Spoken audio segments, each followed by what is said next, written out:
So Azad గారు, స్మృతి మందాన రీసెంట్గా Indian cricketer పెళ్ళి అండ్ పలాష్ ముచ్చల్తో ఎప్పుడైతే బ్రేక్ అయిందో స్మృతి కానివ్వండి అటు పలాష్ కానివ్వండి ఆ పెళ్ళి ఎందుకు క్యాన్సిల్ అయింది అనేది అసలు ఎటువంటి అప్డేట్ లేదనమాట. ఇది జరిగి ఆల్రెడీ కొన్ని మంత్స్ అయిపోతుంది. నిన్న వచ్చిన అప్డేట్ ఏంటి అంటే శృతి మందానాకి చైల్డ్హుడ్ ఫ్రెండ్ ఎవరైతే ఉన్నారో పలాష్ ముచ్చల్ ఏదో సినిమా తీస్తా అని చెప్పి 40 లక్షలు తీసుకున్నాడు, డబ్బులు రిటర్న్ ఇవ్వలేదని చెప్పి ఫ్రాడ్ కేసు పెట్టారు. ఆ కేసుకి సంబంధించిన ఇంటర్వ్యూలో మాట్లాడుతూ అసలు పెళ్ళి ఎందుకు బ్రేక్ అయింది అంటే పెళ్లి రోజు అతను వేరే అమ్మాయితో దొరికారు, మిగతా క్రికెటర్స్ అందరూ కూడా వెళ్ళి అతన్ని కొట్టారు అని చెప్పి ఒక సైలెన్స్గా ఉన్నది నిన్నటితో బ్రేక్ అయిపోయింది. సో ఇండియన్ క్రికెటర్ ఆవిడని చూస్తే మంచి టాలెంటెడ్ అందంగా ఉన్న అమ్మాయి, లక్కీలీ మేబీ ముందు రోజు దొరకడం వల్ల డెస్టినీ వల్ల మంచి జరిగిందని అందరూ అనుకుంటున్నారు. నిన్నటి నుంచి సోషల్ మీడియాలో ఇది ట్రెండ్ అవుతున్న న్యూస్ అనమాట. సో దాని గురించి అసలు మీరేమంటారు? ప్రజెంట్ ఉన్న సిచ్యువేషన్స్లో మనం ఇలాంటివి ఎక్కువ చూస్తున్నాం కాబట్టి అమ్మాయిలు ఎంత అలర్ట్ ఉండాలి, అసలు అటువంటి వాళ్ళ మీద ఎటువంటి కేసులు పెట్టచ్చు? చాలా మంచి ప్రశ్న అమ్మా. ఇప్పుడు ఏంటంటే స్మృతి ఆమె ఎవరైతే ఉన్నారో ఆమె కొంచెం సెలబ్రిటీ కాబట్టి ఆమె గురించి న్యూస్ వస్తూ ఉంది. ఇది ఎప్పుడో జరిగింది అనుకున్నాను, డిసెంబర్ కదా వాళ్ళ పెళ్ళి, ఎప్పుడో డిసెంబర్ అనుకున్నట్టున్నారు. జరిగింది, కానీ అలాంటి చాలా జరుగుతుంటాయి సమాజంలో. నాకు తెలిసి బోల్డ్ జరిగినాయి, కానీ ఎక్కడ కూడా అది న్యూస్లో రాదు. ఎందుకంటే వాళ్ళు కామన్ మ్యాన్ కాబట్టి. కామన్ మ్యాన్కి సంబంధించిన పెళ్లి క్యాన్సిల్ అయిందని చెప్పారనుకోండి, ఎవరు కవర్ చేయరు, పెద్ద పట్టించుకోరు కదా ముందు. సో ఇప్పుడు ఆమె సెలబ్రిటీ తర్వాత ఇలా జరిగింది అన్నప్పుడు అప్పుడైతే ఎందుకు క్యాన్సిల్ అయింది అనేది ఒక ప్రశ్న వదిలేశారు. ఎందుకు క్యాన్సిల్ అయిందో, ఏం జరిగిందో, అదే హల్దీ గిల్దీ అంతా అయిపోయింది, ఇక పెళ్ళి ఒకటే మిగిలింది. డిసెంబర్ 25 16 ఎప్పుడో పెళ్ళి అనుకుంటా డిసెంబర్లో అనుకుంటా. అది అయింది, బ్రేకప్ అయిపోయింది, ఎందుకు అయిందో తెలియదు అని చాలా మందికి అపోహలు ఉన్నాయి, వదిలేశారు దాన్ని, అంతే కదా. సో ఈ రోజు కొత్తగా బరస్ట్ అయింది, ఇట్లా జరిగింది, అతను వేరే అమ్మాయిలతో దొరికాడు ఆ రోజు పెళ్లి రోజే. సో అందరు క్రికెటర్లు పట్టుకుని కొట్టడం జరిగింది, దానివల్ల పెళ్లి బ్రేకప్ అయింది అనేది ఇతను చెప్తా ఉన్నాడు. అది కదా. సో దానికి ఎంతవరకు లీగాలిటీ ఉందా అనేది మనం ఆలోచించాలి. సో ఒకటి, తర్వాత ఇప్పుడు ఆమె పెళ్లి క్యాన్సిల్ అయింది అంటే ఇదే రీజనా లేకపోతే వేరే రీజన్స్ అనేది ఆలోచించాలి. ఎందుకంటే మనం గతంలో చాలా చూసాం, తెలుగు సినిమా పరిశ్రమలో కానీ వేరే అక్కడ టాలీవుడ్ దాంట్లో కానీ చాలా పెద్ద సెలబ్రిటీలకు సంబంధించిన పెళ్ళి ఎట్లా క్యాన్సిల్ అయినాయి మనకు తెలియదు, ఏం కాదు, వచ్చినాయి పీటల ముద్ద దాకొచ్చి ఆగిపోయినాయి కూడా ఉన్నాయి. అది ఏ రీజన్ అయినా కానీ మ్యాక్సిమం ఇదే రీజన్ ఉంటుంది. ఇతను వేరే వాళ్ళతో దొరకటం కానీ, లేదా వేరే వాళ్ళ అమ్మాయిలు నన్ను పెళ్లి చేసుకుంటారు మోసం చేశారని చెప్పి ఆ టైంలో రావటం కానీ చూసాం కదా మనం. మొన్న రీసెంట్గా ఒక విలేజ్లో కూడా పెళ్లి చేసుకునే సమయానికి అమ్మాయి వచ్చింది, వచ్చి ఇట్లా నన్ను మోసం చేశాడని చెప్పేసి అన్ని ప్రూఫ్లు చూపించి పోలీసులను తీసుకొస్తే పెళ్లి అయిపోయింది. అలాంటి ఎన్ని పెళ్ళి అయిపోయినాయి.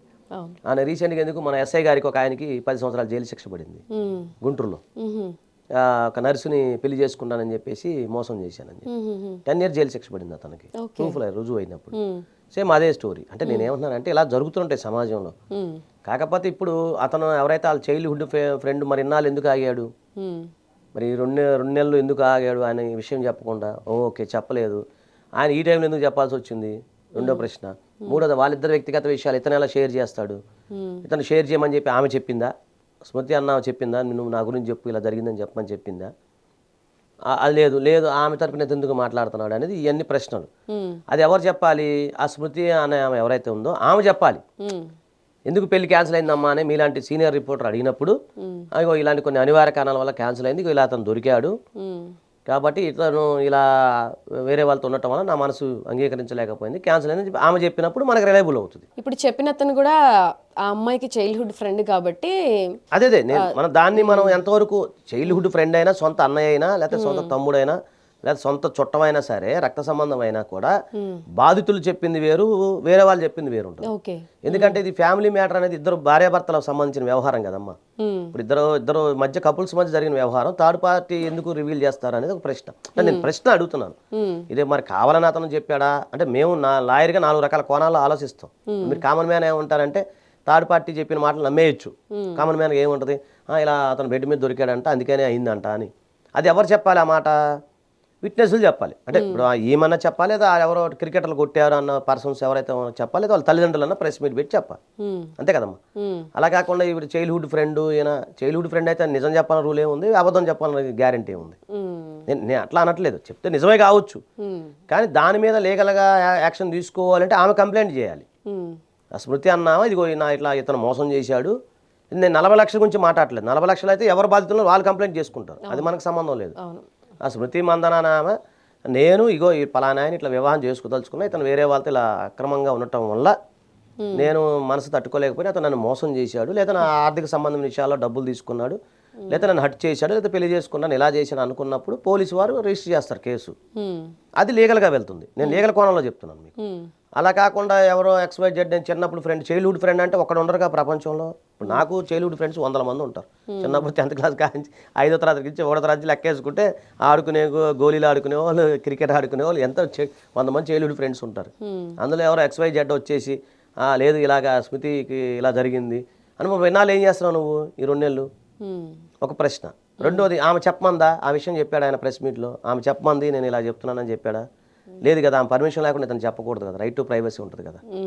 ఒకటి, ఇతను ఎందుకు బయటపడ్డాడు అంటే ఎవరో అమ్మాయి అంతే కదా, 40 లక్షల రూపాయలు ఎవరో తీసుకుని మోసం చేస్తే అతను మోసం చేశాడన్న పదం గురించి అతను పోలీస్ కంప్లైంట్ ఇవ్వాలా? అంతే కదమ్మా, అతను పోలీస్ కంప్లైంట్ ఇవ్వాలి, అతను ఇవ్వాలి. అది దానికి సంబంధించిన సెకండరీ థింగ్. అది ఇప్పుడు అతను 40 లక్షలు మోసం చేయకపోతే ఇతను చెప్పరుగా. అంటే ఇతని స్వార్థం కూడా ఇక్కడ ఉంది కదా. నేను ఏమంటానంటే మహిళల విషయంలో రైట్ టు ప్రైవసీ అనేది ఎవరైనా సరే జాగ్రత్తగా ఉండాలంటున్నాను నేను అనేది.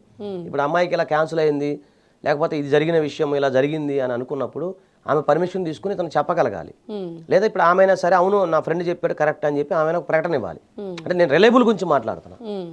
నేను ఆమె ఎవరో కూడా మనకు తెలియదు, మనకేం పరిచయం కూడా లేదు. మనం ఎట్లా చూసి ఇలా ఉంది ఇలా ఉందని చెప్పుకుంటామే తప్ప వార్త మనకేం తెలియదు కదా, వ్యక్తిగత విషయాలు. లేదా అతను ఎవరో పరాస, అతను ఎవరో ఉన్నాడు కదా, అతను లేదు నేను అలా చేయలేదని చెప్పి అతనన్నా ఖండించగలగాలి. ఇప్పుడు ఇద్దరి మధ్య జరిగిన సఖ్యత మనకు తెలియదు కదమ్మా, 4 వాళ్ళ మధ్య జరిగేది. కాబట్టి అంటే ఇలాంటి దాంట్లో ఎంతవరకు వాస్తవం ఉందా అవాస్తవం ఉందా అనేది మీకు నాకు తెలియదు. ఒకటి. రెండోది, తెలిసేది ఎప్పుడు తెలుస్తుంది అంటే ఆమె ఎవరైతే ఉందో బాధితురాలు విక్టిమ్ కింద మేము భావిస్తాం. ఆమె సెలబ్రిటీ కావచ్చు కానీ మా దృష్టిలో ఆమె విక్టిమే. ఒక బాధితురాలుగా నేను మాట్లాడతా. సో ఒక బాధితురాలుగా ఆమె వచ్చి బయటకు వచ్చి అవును నిజమే ఇలా జరిగింది అని హుందాగా ఆమె ప్రెస్ మీట్ పెట్టి చెప్పాలి. చెప్తే అప్పుడు మీరు అన్నట్టు అన్ని రకాలుగా పటాపంచులు అవుతుంది. అంతే కదమ్మా.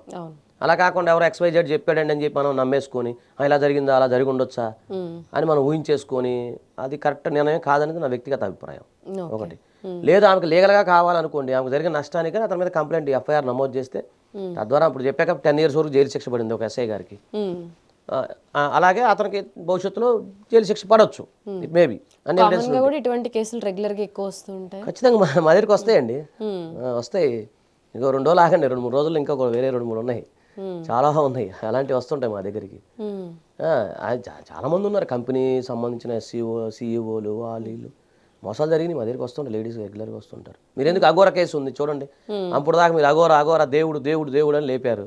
నేను ఎప్పుడు మీరని కాదు, శ్రీనివాస్ వాడు అమ్మ అబ్బాయి అని చెప్పి ఫస్ట్ చేసిందే మేము. అదే నాన్న నేనంటే మీరంటే మీరు కాదు, మీకు మీ వ్యవస్థ నేను చెప్పేది.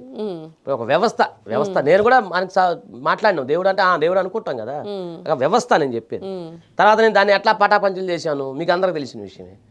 అలాగే ఇప్పుడు లాలో వేరుంటుంది, జనరల్ టాపిక్స్లో వేరుంటుంది. ఇప్పుడు జర్నలిజంలో నేను కూడా జర్నలిజం చేశాను. జర్నలిజం ఏముంటుంది, ఇగో ఇది వార్త అంతవరకే. లాలో అలా ఉంటుంది కదా, ఎవిడెన్స్తో మాట్లాడాలి, అప్పుడే దానికి రిలయబిలిటీ వచ్చేది. సో నేనేమంటానంటే ఆమె చెప్పింది అతను చెప్పింది ఎంతవరకు వాస్తవం లేదనేది మనం ప్రశ్నించుకోవాలి. ఒకటి, నిజంగానే అతను వేరే అమ్మాయిలతో పడుకున్నాడు లేకపోతే వేరే అమ్మాయిలతో ఉన్నాడని ఇతను చెప్పింది మనం ఎంతవరకు కన్సిడర్ చేయాలనేది మనం ఆలోచించాలి. లేదా అమ్మాయే ప్రెస్ మీట్ పెట్టి లేదండి నిజమే ఇది జరిగింది ఇలా మా పెళ్ళి అయింది హుందాగా చెప్తే, అంటే పబ్లిక్లో చెప్పి మా అందరిని కూర్చొని చెప్తే అందరికీ ఆ యొక్క ఊహాగానాలు లేదా మనం ఆ గురించి అనుకునే డిస్కషన్స్ అన్నిటి కూడా ఫుల్ స్టాప్ పడుతుంది. లేదా సైలెంట్గా ఉందనుకోండి దీని మీద రకరకాల ఊహాగానాలు ఇంకా వెళ్తాయి. అవి నెగిటివ్గా వెళ్ళొచ్చు, పాజిటివ్గా వెళ్ళొచ్చు. సో అది అదే అంటారు కదా శ్రీశ్రీ గారు మహాకవి అన్నట్టు, వారి వ్యక్తిగత జీవితం వారిష్టం, కానీ పబ్లిక్లోకి వస్తే ఏమైనా అంటాం.